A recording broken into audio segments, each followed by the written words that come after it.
Olá, eu sou o pastor Aldemir e estamos aqui numa nova temporada do nosso Aprenda Mais. E vamos tratar de dois assuntos muito interessantes. Um é cremação e o outro, doação de órgãos. Como é que fica essa situação perante a Bíblia? Quer saber? Quer entender? Quer aprender mais? Então, segura aí, fica conosco. Serão apenas 4 episódios de muito aprendizado. E você com certeza vai ficar.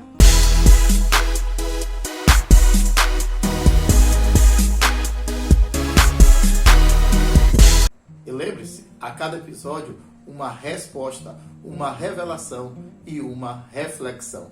Então, você já está inscrito no nosso canal? Então você merece aplausos. Não? Por quê?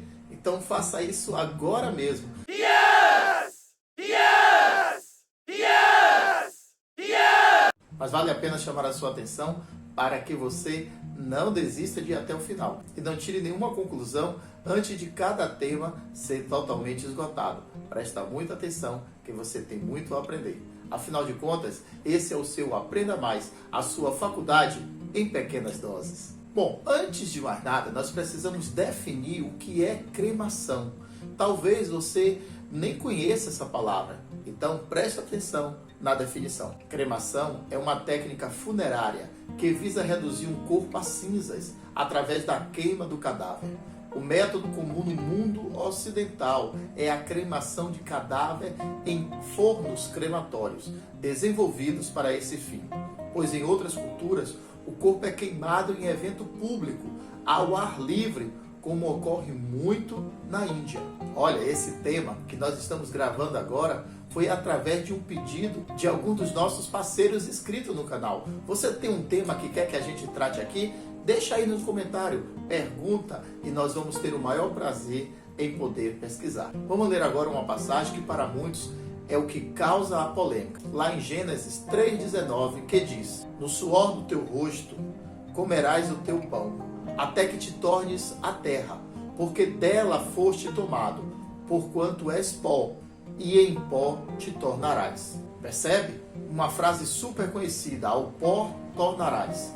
E esse assunto de cremação, ele veio muito mais à tona agora com esse período da pandemia, depois que a Anvisa, a Agência Nacional de Vigilância Sanitária, instituiu que fossem realizadas cremações com corpos que forem diagnosticados como causa de falecimento a Covid-19. No meio cristão começou a pergunta: e então, cremação é ou não é pecado?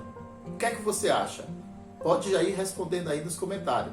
Nós vamos tratar desse assunto a partir de agora. Mas afinal de contas, o que é pecado? A gente gosta muito de dizer, é pecado, não é pecado? Mas o que é pecado? Para que haja um pecado, é necessário que exista a quebra de uma lei dada por Deus. É um termo utilizado no meio religioso para caracterizar a desobediência a uma lei de Deus, ou qualquer uma das suas múltiplas leis e ensinamentos. Já no hebraico e no grego, a tradução original para pecado é errar o alvo. Então, quando alguém está pecando, ele está errando o alvo. E qual é o nosso alvo? O nosso alvo é ser um adorador. Quando a gente faz qualquer coisa que nos tire desse propósito, e nós estamos errando o alvo, nós estamos pecando. Dessa forma, fica bem simples dizer o seguinte: para que haja pecado, é necessário que exista uma lei. E o descumprimento dessa lei é que gera o pecado. Mas e aí, pastor Aldemir? Existe essa lei sobre cremação na Bíblia? Não, não existe nada que condene a cremação. Na realidade, não existe na Bíblia nada que diga assim, tem que enterrar o corpo, ou algo que diga, tem que cremar o corpo. Logo, a gente não pode conceituar isto como pecado. A verdade é que esse assunto começou a ser muito discutido a partir do momento que nas grandes cidades, nas metrópoles, começou a faltar espaço para enterrar os corpos vítimas da pandemia. E com isso veio à tona a questão da cremação. Vocês estão lembrados que no dia 11 de setembro de 2001 houve aquele atentado terrorista lá nos Estados Unidos, onde 2 aviões atingiram as Torres Gêmeas? Queridos, queridas, naquele dia, a temperatura naqueles prédios chegou a cerca de 3.000 graus. Eu te pergunto, os corpos que foram ali queimados, o que é que sobrou dele? Boa pergunta, não é? Podemos dizer que não sobrou nada, porque tudo virou poeira e com o vento e o poder da explosão foi dissipado, lançado por quilômetros e quilômetros de distância. E então, essas pessoas que morreram nesse atentado, elas não vão ter direito à ressurreição? Pessoas que foram engolidas nos grandes mares por grandes peixes? Pessoas que foram soterradas? Pessoas como os primeiros cristãos que foram degolados, comidos por leões? Eles não terão direito à ressurreição do seu corpo? Vamos ler João 5, 28 e 29 para entender melhor essa história. Não vos maravilheis disto, porque vem a hora em que todos os que estão nos sepulcros ouvirão a sua voz. E o que fizerem o bem sairão para a ressurreição da vida, e os que fizeram o mal para a ressurreição da condenação. Perceba que o texto é bem claro. Tanto os que viverão eternamente, tanto aqueles que irão ser condenados eternamente, terão seus corpos ressuscitados. Vamos ler agora lá no livro de 1 Coríntios, capítulo 15, versos 35 a 40 e do 42 ao 44, que diz assim: Mas alguém dirá, como ressuscitarão os mortos? E com que corpo virão? Insensato, o que tu semeias não é vivificado, se primeiro não morrer. E, quando semeias, não semeias o corpo que há de nascer, mas o simples grão, como grão de trigo, ou de outra semente. Mas Deus dá-lhe o corpo como quer, e a cada semente o seu próprio corpo. Nem toda a carne é uma mesma carne, mas uma é a carne dos homens, e outra é a carne dos animais, e outra a carne dos peixes, e outra das aves. E há corpos celestes e corpos terrestres, mas uma é a glória dos celestes, e outra a dos terrestres. Uma é a glória do sol, e outra a glória da lua, e outra a glória das estrelas, porque uma estrela difere em glória de outra estrela. Assim também a ressurreição dentre os mortos. Semeia-se o corpo em corrupção, ressuscitará em incorrupção. Semeia-se em ignomínia, ressuscitará em glória. Semeia-se em fraqueza, ressuscitará com vigor. Semeia-se corpo natural, ressuscitará corpo espiritual. Se há corpo natural, há também corpo espiritual. Ou seja, pela fé cristã, naquele grande dia, todos os corpos irão ressuscitar para o bem ou para a condenação eterna. Nós apenas estamos começando esse assunto, tem muita coisa. Mas antes, eu gostaria da sua atenção para que você assistisse uma entrevista que eu fiz com o subgerente de um cemitério aqui de Salvador sobre cremação. Por favor, preste muita atenção. E amanhã nós iremos continuar. Aguarde aí, porque ainda tem mais. Olá, nós estamos aqui no Aprenda Mais e nesse momento nós vamos fazer uma entrevista muito especial. Nós estamos aqui em um cemitério, cemitério Jardim da Saudade, um dos mais belos cemitérios da cidade de Salvador. Estamos aqui com o senhor Felipe Iglesias e ele é subgerente desse cemitério e nós vamos fazer uma entrevista rápida com ele para tentar entender esse processo. Felipe, por favor, se apresente, quanto tempo você está aqui nesse serviço? Obrigado pela oportunidade, Bispo. Meu nome é Felipe Iglesias, sou subgerente do cemitério Parque Jardim da Saudade. Na empresa eu tenho 11 anos que já estou aqui e tenho 6 anos na gestão do cemitério. Nesse tempo você já viu de tudo quanto é situações aqui, né? Situações críticas, pessoas que se alegraram, de outras que se desesperaram. E tem que ter muito equilíbrio nessa hora. Tem que ter muito equilíbrio, paciência e tem que se colocar no lugar das pessoas que perderam seus espíritos, né? Ter a empatia. Os serviços aqui envolvem, além do sepultamento normal, a cremação, que para nós ocidentais é algo que está ainda engateando. Aqui já há quanto tempo faz esse serviço? O crematório Jardim da Saudade já tem uns 20 anos, está desde 2000. Tem visto uma crescente demanda das pessoas procurando a cremação, se adequando, optando por esse serviço por ser menos doloroso. Você disse aí que ele é menos doloroso, ou seja, ele causa menos trauma, vamos dizer assim, psicológico, talvez para a família, do que aquela velha imagem de estar jogando a última pá de terra sobre o caixão. Você percebe que entre o sepultamento normal e a cremação há um ambiente mais tranquilo, as famílias se contêm mais? Sim, a aceitação pela cremação tem crescido bastante.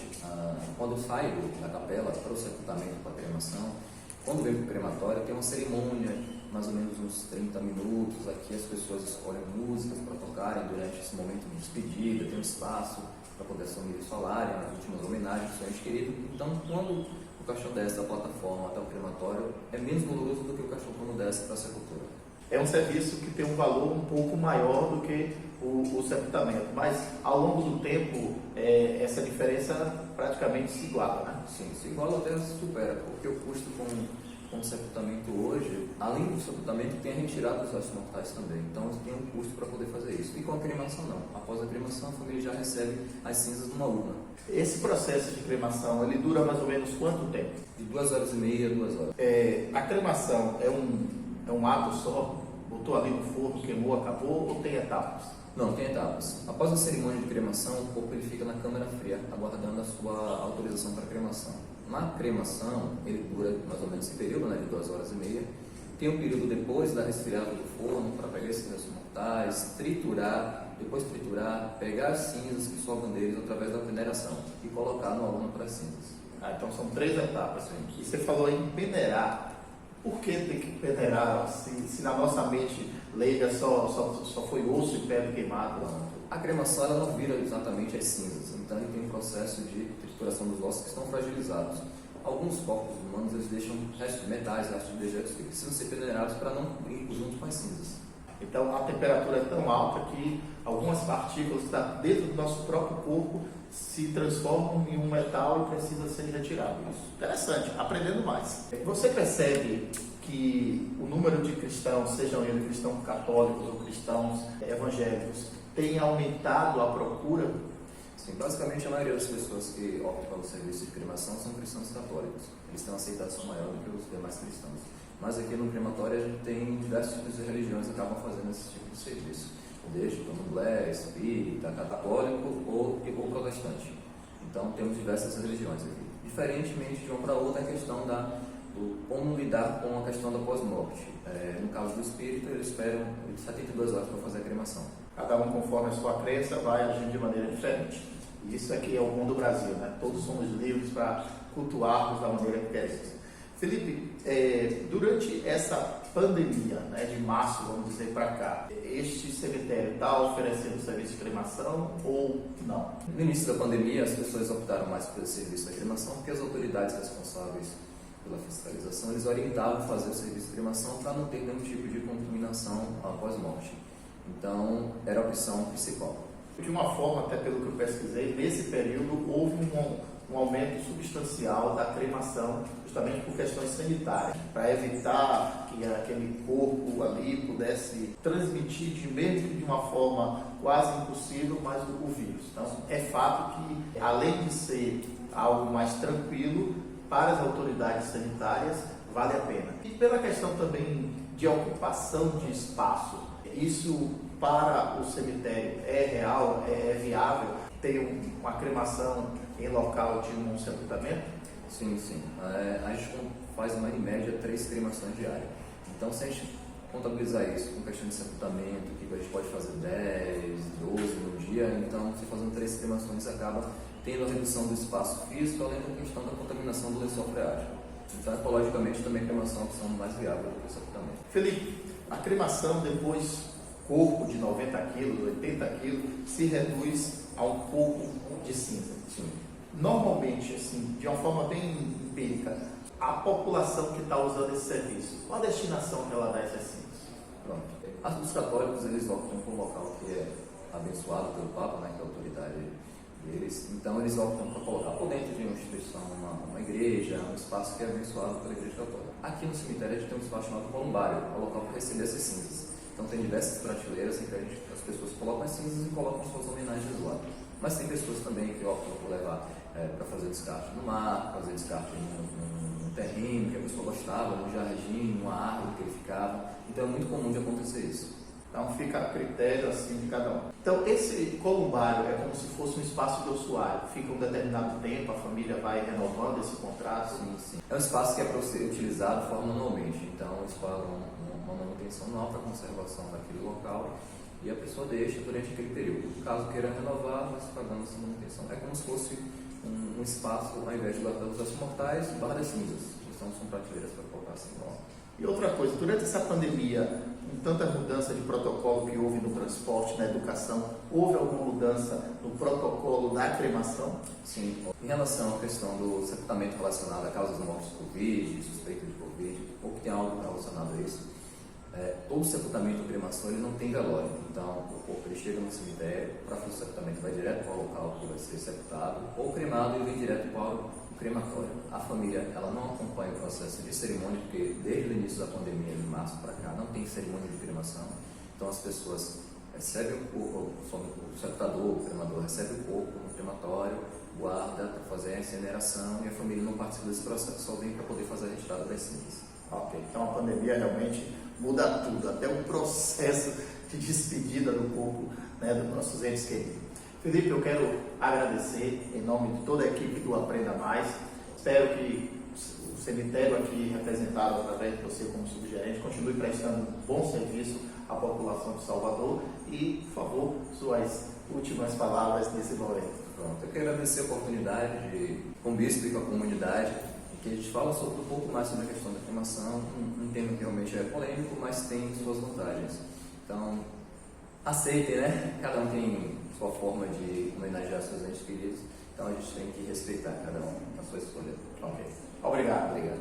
E nós queremos agradecer mais uma vez a Felipe Iglesias pela disponibilidade em participar dessa entrevista e também ao Cemitério Jardim da Saudade, que permitiu que filmasse nas suas dependências. Eu creio que você aprendeu bastante com a entrevista dele.